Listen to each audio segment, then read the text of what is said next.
Hello everybody, this video is entitled Circle Down 18%. Are we in a deep value territory now?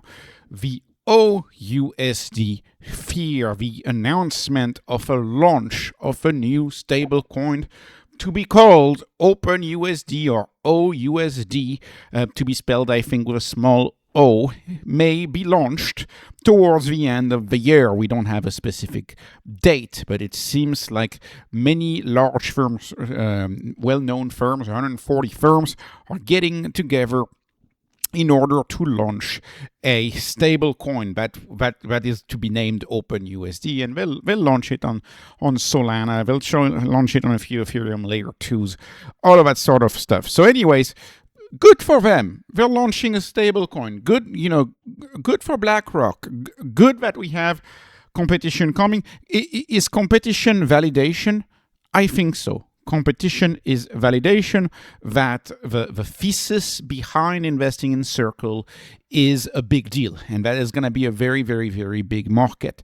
But the bleed following this announcement is absolutely epic, down 18%. That makes very little sense to me. We are essentially yet again at the lowest of the low in the history of the stock. Circle now trading well below their IPO open of $69. We're trading at 62, well below that. That's pretty much as cheap as it's ever gotten, especially if you adjust for the growth that they've seen. So one thing is for OpenUSD is that they want to launch later this year. I would hurry if I were them, because every extra day, the network, the moat of USDC and the moat of USDT, every single day, it grows stronger, because these are network effects, and I think there will only be a few winners, let alone maybe one winner. I think the market could very much look like Visa and MasterCard. You could have USDC and USDT. Maybe USDT will disappear and you'll have USDC and OUSD. Maybe that's what they're hoping for. But I don't think there's going to be dozens of stable coins. I think there's going to be winners, because that's network effects, because everybody wants to use the same stable coin. And the reaction of the Circle stock price reminds me very much the reaction that HIM's stock price has every year when Amazon launches pharmacy initiatives. Amazon launches pharmacy every year, HIM's stock price drop. You may remember Amazon getting into groceries, Amazon buying Whole Foods. For like a few years, you had Walmart dropping because Amazon was getting into Whole Foods and into groceries. Back in the day, you had Blockbuster. Whenever Blockbuster would make a competitive move, you would have a market for thinking Netflix is going to be hurt. The price movement on these announcements is in my view way overdone, and it makes very, very little sense, because A, the project is not launched just yet, and then B, if I may say so like that, like 140 partners, how are they going to get along? How are all of these companies going to get along? That's that reminds me of the Meta project that they had, the Libra project that they had, which then was picked up by Sui and led to Sui. That reminds me a little bit of that. I'm not sure if they're going to get along. How are they going to get along? Setting the standard is very tough, and you've seen it in tech many times when industries try to set a standard. You had the DVD wars, you had the CD-ROM wars, you had the VHS. Setting a standard is very hard, and when you're this late, I think they're going to have a hard time. I think it's going to be tough, because if you look at the market, what is the market for stable coins? It's USDC and USDT. USDC is 28%, USDT is 67%, 67% USDT, 28% USDC. So USDC is like the MasterCard to the Visa in the credit card world, if I may say so like that. And there's not even an American Express or a Discover. There's no such thing in the stablecoin. In fact, if I were to tell you some of these names, the odds are you haven't heard of them. Well, maybe you've heard of, but have you heard of USDP? Have you heard of USD little e? Have you heard of PayPal USD? Have you heard of FDUSD? Have you heard of USDS? Have you heard of those? Probably not. It's very tough to launch a stablecoin. If you look at the top 10 cryptos, in market cap, Tether is number 3, and I think Tether has something like 300 billion or something like that well, a little less. I guess I see it right, like 100, like let's call it 200 billion between friends, I think is what Tether had. And then you have USDC. USDC has something like 70 billion, like 71 or 72 billion, and the total market is 274 billion. So the breadcrumbs is the rest. And so USDC is the top 5 quote unquote crypto. It's a stable coin. It's not exactly the same as a crypto, but Tether is number 3. And these are the 2 main players, the 2 big players. So either way, the US dollar is winning. That's one of the main takeaways, is that the US dollar is a major crypto. But if you look at USDC is actually winning when it comes to transaction count. A lot of the transaction reported by Visa shows that USDC is used for transactions much more than USDT. But then it's just in reverse, right? It's still a duopoly, except it's in reverse. This time it's USDT is 37% for transactions, USDC is 63% for transactions. So I guess a lot of people store wealth in USDT. And that makes sense because of the USDT relationship with well, I don't know if they have a relationship, but I know it's big on Binance, right? USDT is used, quote unquote, bigly on Binance, right? And USDC is big on Coinbase, and USDC is about to be very big on Hyperliquid as well. So this is the nugget that I found a few days ago, and I still can't wrap my head around this. So Hyperliquid tried launching its own stablecoin, its own dollar stablecoin. And Hyperliquid is nothing to sneeze at. It's the 9th largest blockchain. They tried launching their own stablecoin. They gave up and they partnered with USDC. USDC agreed to give 90% of the treasury yield to the Hyperliquid protocol. And so Hyperliquid is now going to, quote unquote, when I push is not really a marketing term, but I'm going to call it pushed because it's like the default on these platforms. So Hyperliquid is going to, quote unquote, push USDC on its platform. And of course, Hyperliquid is the most exciting decentralized exchange in finance right now.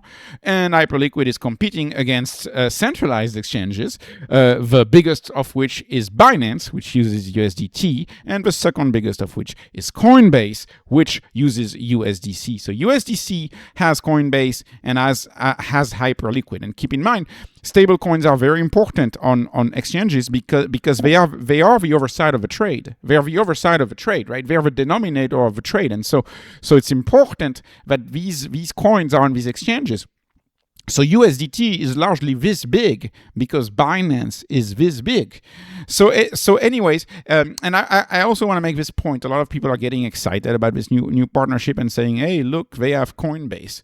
But from what I understand, all of these companies, when this protocol launches, all of these companies will share the yield. They will share the treasury yield from the stablecoin market cap. They'll share the yield earned by OUSD.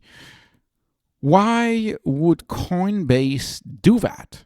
Because Coinbase has an incentive to keep using USDC because Coinbase is getting 100% of the USDC returns held there. 100% of the USDC sitting at Coinbase goes to Coinbase. So why would they go for something that has like X amount of percent, like a few percentage points, presumably like maybe 5%, maybe 10%? Why would they push that instead of pushing USDC where they get 100%? So in my view, USDC is going to remain the Coinbase leading stablecoin. It's going to remain the Hyperliquid leading stablecoin. USDT is still Binance's leading stablecoin. USDT is not going to be replaced by OUSD anytime soon, at least at Binance. I don't think so. It's not like Binance is that easy to access in the US anyways. And people are getting excited. They're saying, "Oh, BlackRock, look, biggest asset manager is backing OUSD." And the market is excited that BlackRock is one of these financial institutions backing OUSD. Well, guess what? BlackRock also backs Circle. And they back Circle not in kind of a lazy analysis saying, oh, look, BlackRock is the biggest owner of Circle. These analyses sometimes they're entirely false because that's the index funds, right? BlackRock is the biggest owner of most companies because of the index funds and the way institutions are represented in index funds. But no, BlackRock actually went out of its way to help the launch of the blockchain, of the ARC blockchain, which is the blockchain of Circle, which is going to be the USDC blockchain. So BlackRock is actually backing the USDC blockchain. So they're backing the USDC blockchain, and I guess they're backing OUSD. So BlackRock is spreading the bets. BlackRock is spreading the bets. And of course, Coinbase doesn't need to be talked about. Coinbase is the ultimate partner of Circle. The ultimate partner of Circle. Oh, and not to mention, this is more of a geography thing, but USDT cannot legally operate in Europe. Will OUSD be able to operate in Europe? I am not so sure about that.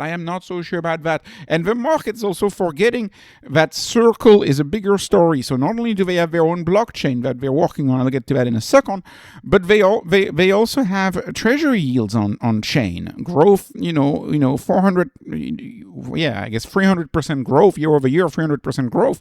They have over 3 billion of US treasuries trading on chain. They've launched Euro C, which is the Euro stablecoin that I think regulators in Europe are going to want to see happen over there. So again, the market is really dumping Circle on vibes, I guess, and on the news cycle. It's the news cycle who's making the stock dump. At least that's my view, because it hasn't launched yet. We haven't seen any real adoption yet or anything like that. So anyways, so like I said, Circle is building its own blockchain. So this is also something I was talking to an AI about OUSD. The AI telling me, of course, they're going to build on Solana. They're going to build on all sorts of layer one blockchains out there. Circle is building its own blockchains because one of the drawbacks, one of the hurdles to adoption of stablecoins is the fact that, say, if you use a stablecoin on Ethereum, for example, you got to have some ETH to pay the transaction fees. So you have to buy ETH, and then you have to buy USDC.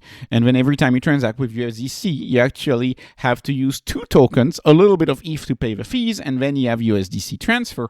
Same is true for Solana. And Circle has identified that this is a hurdle to adoption, where you have to explain, okay, well, you need to get a Solana wallet, and you need to get like a few dollars worth of Solana. And that's going to last you thousands of transactions, but you still need to use some Solana. It gets very confusing. So that's why they're launching the USDC blockchain, the ARC blockchain, which will be compliant and will have unmatched interoperability, as they say, and they have all of these financial institutions backing the blockchain. Is OUSD building its own blockchain? It doesn't seem like that. And of course, the big advantage of building your own blockchain for Circle is that the fees will be paid with USDC. So when you transact, you have teeny tiny, well, not on Ethereum, right? On Ethereum, the fees are high, but if you transact on Solana, you have teeny tiny fees when you transfer USDC on Solana. They're very small fees. Well, with ARC, these small fees will be paid only with USDC. And so I think this is very bullish right here is what I think. So anyways, and we're getting into agentic commerce. I do not understand this sell-off. I'm happy about the sell-off. I mean, it makes the stock very attractive right now, I think. The stock dipped below 0.4, which is really, really good. We're now at 0.39 on my spreadsheet. EV over GP over RG, 0.39. Rule of 40 is 104. This is getting into cheap territory. And what I like a lot about this stock, of course, is that it's also a hedge. Because if interest rates go up, like if there is one stock that should have gone up with the macro fears, it should have been this stock. If there is one stock that should behave well when we fear that interest rates will rise, it should be Circle, because Circle's revenues are not entirely, we have a few fees here and there, but it's almost entirely the interest rate paid by the treasuries. That's almost their entire revenue. Now they're trying to grow over revenue, as you can see, and they're trying to grow that quick and stuff, but it's mostly the yields. And the biggest chunk of the revenue, right, 90% of the revenue is going to perhaps increase if the rates go up. So the market is ignoring this. The market is sleeping on this. I don't know what to say. If there is a fear that rates will go up, USDT and USDC become extremely attractive businesses, right? If you believe rates were headed to 5% or something, well, all of a sudden, a Circle or USDT would be a third more attractive. But it's not reflected in the stock price whatsoever. So we keep seeing this dislocation, this delta between how well the business is actually doing under the hood and the actual stock price. And this is where opportunity lies, at least in my view right now. So deep value, we're not entirely there, but we're getting close. We are getting close, and so let's see over the next few days if it drops some more or not. But I think that's a very harsh stock price movement on just an announcement. I think it's a very tough price movement here on just an announcement. Anyways, this was not investment advice. This is not financial advice. This is only entertainment. I'm hoping you were entertained. Please like, please subscribe, follow me on Patreon, follow me on X. Thank you for watching and have a wonderful, wonderful day.